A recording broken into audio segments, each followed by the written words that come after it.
Kuwait International Airport is one of the most modern aviation facilities in the Gulf, a terminal complex that handles millions of passengers annually, and that represents, in its glass and steel, and the international flight routes that connect through it, the vision of Kuwait as a neutral, business-friendly state that has built its prosperity on oil revenues and on the geographic and diplomatic positioning of a small country that has managed its relationships with larger and more powerful neighbors with a particular kind of carefully maintained caution. Kuwait was not a party to the American and Israeli air campaign that began the war against Iran on February 28, 2026. It did not offer its territory as a staging ground for American strikes. Its emir said explicitly, as Iranian missiles and drones began targeting Kuwaiti territory in the early months of the conflict, that his country was facing an unprovoked attack from a neighboring Muslim country which we consider a friend, and to which we did not allow the use of our land, airspace, or waters for any military action against it. On Wednesday, June 3, 2026, the fourth month of the Iran war and the 57th day of the ceasefire that was supposed to have reduced the scale of violence while the negotiations toward a permanent agreement continued, Iranian drones and ballistic missiles struck Kuwait International Airport, killed one person, wounded 63 others, including some with head wounds and cerebral hemorrhages and amputations, heavily damaged Terminal 1, forced the temporary closure of the airfield, and put 30 ballistic missiles and drones into Kuwaiti airspace in what Kuwait's defense ministry described as a heinous Iranian aggression. The person who died was an Indian national working at the airport. His family was notified by India's embassy. India's foreign ministry condemned the attack and said its diplomatic missions across the region were on alert. Kuwait expelled 2 Iranian diplomats. And Trump, when asked at the White House whether the ceasefire was still on, said, there's a reason for everything. The sequence of events that led to the June 3rd airport strike is the sequence of events that the ceasefire that has been nominally in place since April 8th has been producing for weeks. A cycle of American strikes on Iranian military positions, Iranian retaliatory strikes on American associated targets and Gulf state infrastructure, American characterizations of its own strikes as self-defense, and Iranian characterizations of its strikes as retaliation. And both governments continuing to assert that the ceasefire is still in place, while the evidence accumulating in Kuwait's damaged Terminal 1 and in the 72-hour sequence that preceded the airport strike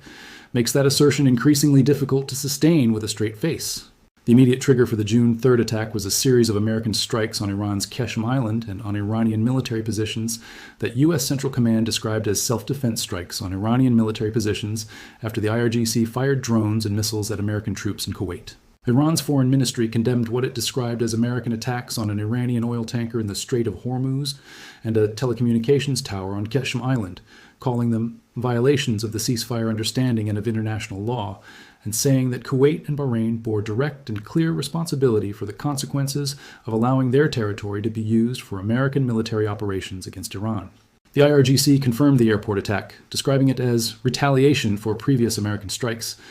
Kuwait's Defense Ministry Colonel Saud al-Atwan called it a criminal Iranian aggression targeting Kuwait's sovereignty and civilian infrastructure. Both of these descriptions are accurate representations of what their respective governments believe is happening, and neither of them is adequate to describe the full reality of a conflict in which a country that did not join the war against Iran is having its civilian airport set on fire by Iranian missiles because it hosts American military facilities that Iran is targeting in retaliation for American strikes that America calls self-defense. The specific numbers of what Kuwait's defenses intercepted on the morning of June 3rd are striking in themselves and deserve attention because they reveal the scale of the Iranian attack before any drone or missile reached its target. Kuwait's armed forces detected and engaged 13 hostile ballistic missiles within Kuwaiti airspace during the early hours of Wednesday. Kuwait said it detected 30 ballistic missiles and drones in total. 17 hostile drones entered Kuwaiti airspace alongside the ballistic missiles. The Defense Ministry said it destroyed over a dozen missiles and a similar number of drones. Some of the intercepted missiles fell as debris over residential areas of Kuwait City, creating a secondary hazard for residents who were already taking shelter from the attack itself. The missiles and drones that got through struck Terminal 1 at Kuwait International Airport, causing extensive structural damage to the passenger terminal. 25 ambulances were dispatched to the airport. 63 injured individuals were received and distributed among hospitals, according to Health Ministry spokesman Abdullah Al-Sanad, who specified that the injuries included serious cases involving head wounds, cerebral hemorrhages, amputations, and injuries resulting from explosions. One person did not survive. He was an Indian national working at the airport, and the circumstances of his death in a passenger terminal he had arrived at to do his job, in a country that had nothing to do with starting the war that produced the missiles that killed him, is the human weight that no diplomatic statement about ongoing ceasefire talks can adequately acknowledge. Trump's response to the Kuwait airport attack was delivered in multiple registers across the course of Wednesday, June 3rd, in the way that his responses to significant events in the Iran war have consistently been delivered, combining a public dismissal of the seriousness of the situation with private acknowledgments that things are more complicated than the dismissal implies. When asked directly at the White House whether the ceasefire was still on in light of the attack, he did not answer yes or no. He said,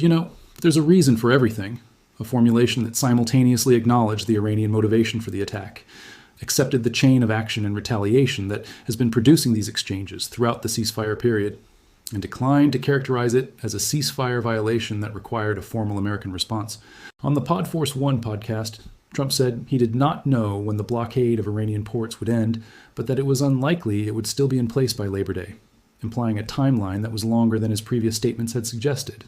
He said the situation would resolve itself fairly quickly, his characteristic transition from acknowledging complexity to expressing breezy confidence in a positive outcome that the evidence on the ground was not supporting on the day he said it. He also confirmed in the same podcast interview that Iran had agreed not to have a nuclear weapon, saying they've already agreed they're not going to have a nuclear weapon, a claim that Iranian officials have made in general terms, but that contradicts the Supreme Leader's May 21st directive that the enriched uranium stockpile cannot leave Iran, and that the White House has not been able to turn into the verifiable commitment that American negotiators have been seeking. The Trump-Netanyahu relationship, which had been visibly strained for weeks over Israel's ongoing military campaign in Lebanon and its implications for the Iran ceasefire, reached a new point of public visibility on June 3rd, when PBS News reported that Trump had confirmed a heated phone call with Israeli Prime Minister Benjamin Netanyahu, in which Axios reported Trump had said, in language that PBS cleaned up slightly for broadcast, but that the original Axios reporting rendered as, "Are you effing crazy?" Trump confirmed the call happened and confirmed the substance of his frustration without disputing the characterization. The source of the tension is Israel's escalating campaign in Lebanon, which Iran has been using as justification for the ceasefire violations that have been accumulating since late May, saying that talks would not restart until Israel ceased its attacks on Lebanon and Gaza. Iranian Foreign Minister Abbas Araghchi said on Wednesday that there had been no progress in talks, that communication with the Americans had not been cut off, but that no progress had been achieved in negotiations, and that returning to negotiations would be conditional upon securing the rights of the Iranian people and bringing an end to the war against Iran, Lebanon, and the region. Trump disputed the Iranian characterization of the talks as having stalled, insisting they were going on continuously. But Araghchi's statement on the same day that the Kuwait airport was burning suggests the gap between the American and Iranian assessments of the negotiation status is not a matter of framing but of substance.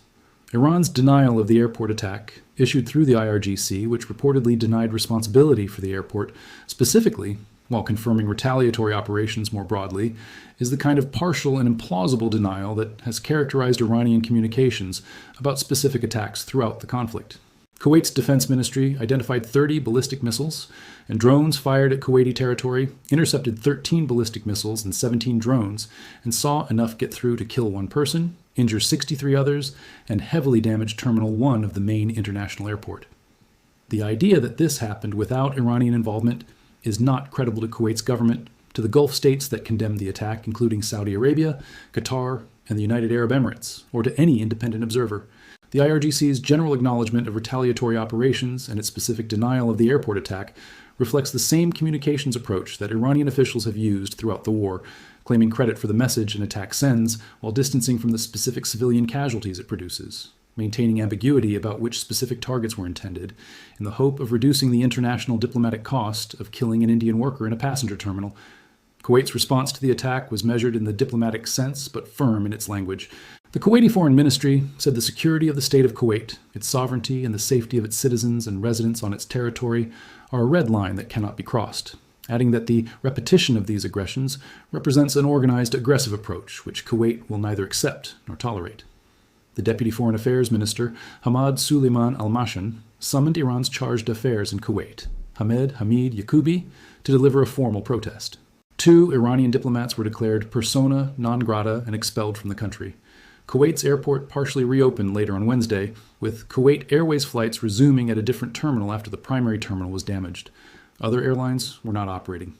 The Bahraini Crown Prince telephoned Kuwait's Crown Prince to condemn the strikes and reaffirm Bahrain's solidarity. Saudi Arabia, Qatar, and the UAE issued condemnation statements. India's foreign ministry said, "We again call upon parties to cease such attacks." the call of a country whose workers are dying in a war they are not party to, issued through the formal language of a foreign ministry statement, because that is the only instrument available to a government whose citizens are getting killed in other countries' conflicts. The Lebanon dimension of the ceasefire crisis is the variable that has been straining the Iran-America negotiations for weeks, and that Iran has been using most explicitly as a justification for the escalating military exchanges that culminated in the June 3rd airport attack. Israel's military campaign in Lebanon has been expanding throughout the ceasefire period, with Israeli forces pushing into southern Lebanon, seizing control of territory and forcing tens of thousands of civilians to flee in what the Lebanese army described as systematic hostile operations aimed at displacing residents from their villages. Hezbollah, which was not formally party to the Lebanon ceasefire that Israel and Lebanon agreed to renew on Wednesday, June 3rd, has been accusing Israel of daily violations. Israel and Hezbollah accuse each other of violations with equal frequency and with equal lack of resolution, because the underlying conflict between Israeli military objectives in southern Lebanon and Hezbollah's determination to maintain its presence there has not been resolved by any ceasefire agreement. Iran has been using this ongoing fighting as leverage in the negotiations with the United States, conditioning the resumption of nuclear talks on an end to Israeli operations in Lebanon, a condition that the Trump administration cannot meet because it does not control Israeli military decisions, and that Israel has not been willing to accept because it has its own military objectives in Lebanon that are independent of the Iran negotiation timeline. The Trump phone call to Netanyahu, in which Axios reported the profanity and PBS reported the confirmation, is the visible manifestation of this tension. Trump trying to manage an Israeli military campaign that is providing Iran with the justification for the escalations that are destroying the ceasefire he is trying to maintain. The ceasefire that both sides are still nominally claiming is in place has been tested so many times in the 4 months since the war began that the word ceasefire has been emptied of most of its conventional meaning. On April 8th, the ceasefire was announced as a 2-week pause in American bombing in exchange for Iran agreeing to the complete, immediate, and safe opening of the Strait of Hormuz. On April 21st, it was extended. On April 29th, Trump said he had rejected Iran's latest offer and the blockade would stay until a nuclear deal was reached. In May, the strikes and counterstrikes continued at a lower but still significant level. In June, Kuwait's airport burned and an Indian worker died and 63 people were hospitalized with head wounds and amputations. And Iran said there had been no progress in talks, and Trump said the reason for everything, and the ceasefire was still technically in place. The gap between the ceasefire that exists in diplomatic language and the ceasefire that exists in the lived experience of the people of Kuwait City is the gap that this war has been producing since April 8th. And it is a gap that neither the largely negotiated framework announcements, nor the 48-hour ultimatums, nor the continued Pakistani and Qatari mediation has so far been able to close. What the Kuwait airport attack tells you about where the Iran war stands on June 3rd, 2026, is something that trumps "there's a reason for everything" almost captured but did not quite complete. There is a reason for everything that has happened in this war. American and Israeli strikes produced Iranian Hormuz closure. The Hormuz closure produced global economic disruption. The economic disruption produced ceasefire negotiations. The ceasefire negotiations produced continued strikes at reduced intensity. The continued strikes produced the June 3rd attack on Kuwait International Airport. The attack on Kuwait International Airport produced the death of an Indian national working in a passenger terminal, 63 injuries including cerebral hemorrhages and amputations, the expulsion of 2 Iranian diplomats from Kuwait, condemnation statements from Saudi Arabia and Qatar and the UAE, a PBS broadcast about Trump's heated phone call with Netanyahu, an Iranian foreign minister saying there's been no progress in talks, and a president saying talks are going on continuously. All of this has a reason. What it does not have is an ending.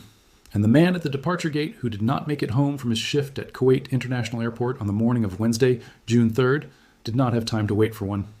The Indian government's response to the death of its national at Kuwait Airport on June 3rd reveals a dimension of the Iran war that the American and Iranian framings of the conflict consistently obscure, which is the cost being borne by the hundreds of thousands of South Asian migrant workers who form the backbone of Gulf state economies and who have been trapped inside a conflict they had no part in starting. India has approximately 1 million nationals in Kuwait alone, many of them working in the service and construction and hospitality sectors that keep Gulf cities functioning. When Iran fires 30 ballistic missiles and drones at Kuwait, those missiles do not distinguish between Kuwaiti citizens and Indian migrant workers and Bangladeshi construction workers and Filipino nurses and all the other nationalities that make up the Gulf's labor force. India's Ministry of External Affairs said it offered its deepest condolences to the bereaved family, that its embassy was extending all possible assistance to those injured, and that it remained in close contact with local authorities for the welfare of Indian nationals.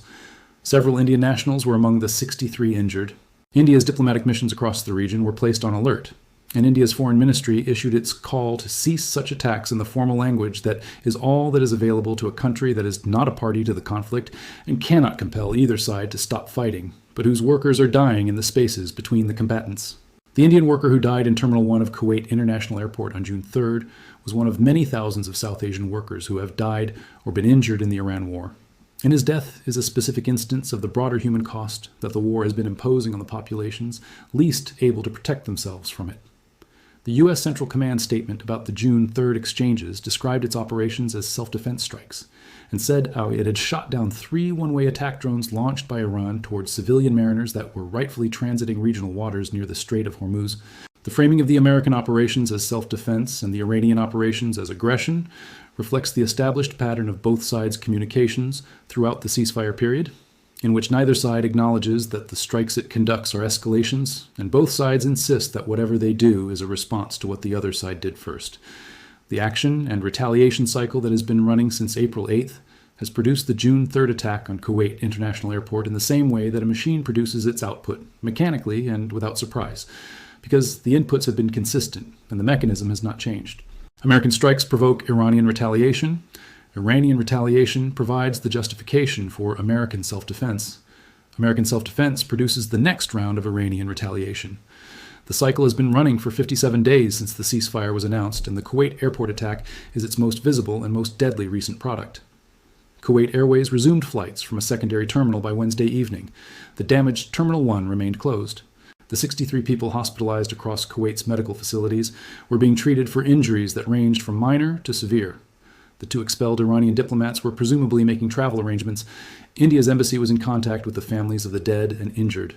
Saudi Arabia and Qatar and the UAE had issued their condemnation statements and returned to managing the specific pressures the Iran war was creating for their own economies and security situations. Trump said there is a reason for everything, and the talks are going on continuously. Iran said there has been no progress in talks, and the ceasefire that both sides were still calling a ceasefire was producing, in the wreckage of Terminal 1 at Kuwait International Airport on the 4th month of the Iran war, exactly the kind of day that ceasefires are supposed to prevent. The question that June 3rd raises for the trajectory of the negotiations is whether the Kuwait airport attack constitutes the kind of visible, politically costly, diplomatically embarrassing event that changes the calculation of one or both sides about the value of the ceasefire framework they are both nominally maintaining. Previous events that appeared to be similar threshold moments, the earlier strikes on Gulf state infrastructure, the attacks on commercial shipping, the Iranian drone interceptions of American assets, the IRGC strikes on American military bases in Kuwait and Bahrain, had each produced a round of condemnation and urgent diplomatic consultations without fundamentally changing the trajectory of the negotiations. The Kuwait airport attack may follow the same pattern, with the expelled diplomats and the condemnation statements and the India Foreign Ministry notice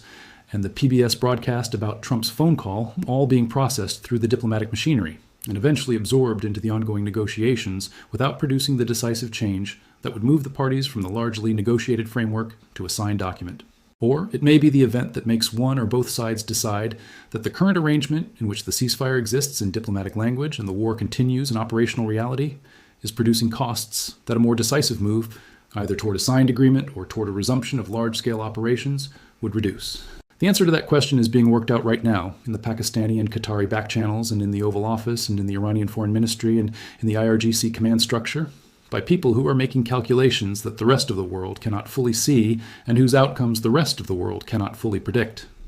The man who died at Kuwait International Airport on Wednesday morning did not survive to see how those calculations resolve. 63 people who were injured in the same attack are in Kuwaiti hospitals waiting for the same resolution. And the ceasefire that was supposed to protect them is still, as of Wednesday evening, technically in place. The specific geography of the attack matters for understanding what Iran was targeting and why Kuwait's civilian airport was in the line of fire. Kuwait International Airport sits approximately 20 kilometers south of Kuwait City's commercial center and approximately 15 kilometers from the Ali Al Salem Air Base, which is the primary American and coalition military facility in Kuwait, and which has been a target of Iranian strikes since the war began. The Camp Canada military base located within the Ali Al Salem Air Base was struck by Iranian missiles in March 2026, with Canadian soldiers taking shelter in bunkers and suffering no casualties, though satellite imagery later showed the bunkers had been damaged. American troops in Kuwait have been targets of repeated Iranian strikes throughout the ceasefire period. The IRGC's pattern of targeting American military facilities in Kuwait and then conducting additional strikes on Kuwaiti civilian infrastructure, described by the IRGC itself as retaliation for American strikes on Iranian positions, reflects the same logic that has governed its targeting of Gulf state civilian infrastructure throughout the war, which is that Kuwait and Bahrain, in the IRGC's formulation, bear direct and clear responsibility for the consequences of allowing their territory to be used for American military operations against Iran. The airport is not adjacent to the airbase. It serves Kuwait City's civilian population and international travelers. But it is inside Kuwait, and in the IRGC's targeting logic, everything inside Kuwait that is not specifically protected by an Iranian decision to spare it is a legitimate target, as long as Kuwait hosts American military forces that conduct strikes on Iranian territory. The Emir of Kuwait's statement from the earlier period of the war, that his country is facing an unprovoked attack from a neighboring Muslim country which we consider a friend and to which we did not allow the use of our land for any military action, captures the specific injustice of Kuwait's position in this war with a precision that the formal language of condemnation statements and ceasefire violation claims does not. Kuwait did not start this war. Kuwait did not join the American and Israeli air campaign against Iran. Kuwait has American military facilities on its territory because of the security arrangements that were built after the 1990 Iraqi invasion of Kuwait, when the international community came to Kuwait's defense, and those arrangements have given Kuwait a security guarantee that it has not been willing to abandon, even as Iran's willingness to use Kuwait's territory hosting of American forces as a justification for strikes has become apparent. The Emir called Iran a friend. Iran fired 30 ballistic missiles and drones at Kuwait and killed an Indian worker in a passenger terminal. The gap between those two things is the gap that the Iran war has opened in the Gulf's regional relationships, and it is a gap that the ceasefire negotiations have not found a way to close, because the negotiations are about nuclear enrichment and frozen assets, and freedom of navigation in the Hormuz, and the question of what it means for a state that called Iran a friend to have its airport set on fire is not a question that any memorandum of understanding is being drafted to answer. Trump said there's a reason for everything. The reason for Wednesday, June 3rd, 2026, is 4 months of a war that began when the United States and Israel decided to strike Iran, that produced an Iranian closure of the Hormuz, that produced a ceasefire on April 8th that both sides are still nominally claiming while continuing to conduct the strikes and counterstrikes that make the ceasefire a word rather than a reality, that produced the negotiations that are going on continuously or have made no progress depending on which government's foreign minister you're listening to, that produced the June 3rd exchange in which America struck Keshem Island and Iran struck Kuwait International Airport, and an Indian worker who had come to work his shift in a passenger terminal became the most recent civilian casualty of a war that the diplomats in Islamabad and Doha and Tehran and Washington are still trying to end, and that the combatants in the air over the Strait of Hormuz and in the terminals of Gulf airports are still making more expensive every day, that the distance between largely negotiated and signed remains untraversed. The Indian worker whose name has not been released, who died in Terminal 1 of Kuwait International Airport on the morning of June 3rd, 2026, was one of approximately 1 million Indian nationals living and working in Kuwait, and one of the millions of South Asian migrant workers whose daily lives have been the invisible human substrate of the Gulf economies that the Iran war is simultaneously fighting over and destroying. He arrived at work on a Wednesday morning in the 4th month of a war that had nothing to do with him, in a country that had done everything it could to stay out of that war, and he did not leave. The 63 people who were hospitalized with his injuries are being treated in Kuwait city hospitals, while the ceasefire continues to be described as ongoing, and the talks continue to be described as continuous, and the negotiations continue to produce the largely negotiated framework that has not yet been signed. The airport will reopen, the terminal will be repaired, the expelled diplomats will be replaced in time, the condemnation statements will be filed and forgotten, and the negotiations that Trump says are going on continuously will continue, in whatever form the June 3rd attack and its aftermath leave them, toward an agreement that both sides need and neither side has yet been willing to sign on terms the other can accept. There is a reason for everything. The reason for the Indian worker who died in Terminal 1 is that the ceasefire that was supposed to be in place was not protecting the people it was supposed to protect, and the negotiations that were supposed to end the war have not ended it. And the distance between the largely negotiated framework and the signed document that would make the ceasefire real is still being measured in the lives of people who did not choose to be inside that distance.